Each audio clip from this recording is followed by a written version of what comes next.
ನನಗೇನು ಬಿಡದಿ ಟೌನ್ಶಿಪ್ ಅನ್ನೋದು ಭಾಳ ಸಮಸ್ಯಾತ್ಮಕವಾಗಿದೆ.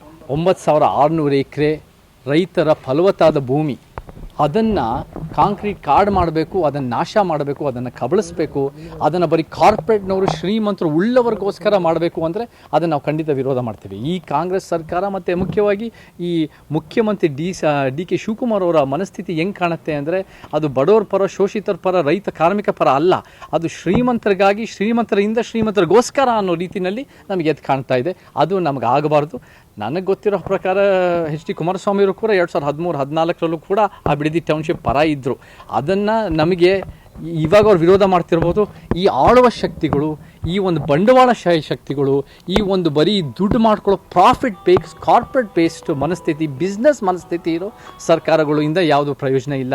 ನಮಗೆ ಸೇವಾ ಮನೋಭಾವ, ಜನಸಾಮಾನ್ಯರು, ರೈತರ ಕಾರ್ಮಿಕರು, ನಿಜವಾಗ್ಲೂ ಹೇಳ್ತೀನಿ, ರೈತರ ಜೀವನಕ್ಕೆ ಆ ರೈತ ವಿರೋಧಿ ಕಾನೂನುಗಳ ಕಿತ್ತಾಕ್ತೀವಿ ಅಂತ ಮುಖ್ಯಮಂತ್ರಿ ಸಿದ್ದರಾಮಯ್ಯ ಹೇಳ್ಕೊಂಡು ಅಧಿಕಾರಕ್ಕೆ ಬಂದಿದ್ದು, ಅದನ್ನು ಕಿತ್ತಾಕ್ತೆ ಇನ್ನೂ ತೊಂದರೆ ಕೊಡ್ತಾ ಇರೋ ಈ ಒಂದು ರೀತಿ ಕಾಂಗ್ರೆಸ್ ಸರ್ಕಾರ, ರೈತ ವಿರೋಧಿ ಸರ್ಕಾರ, ಅದನ್ನು ನಿಜವಾಗ್ಲೂ ನಾವು ಪ್ರಶ್ನೆ ಮಾಡಲೇಬೇಕು.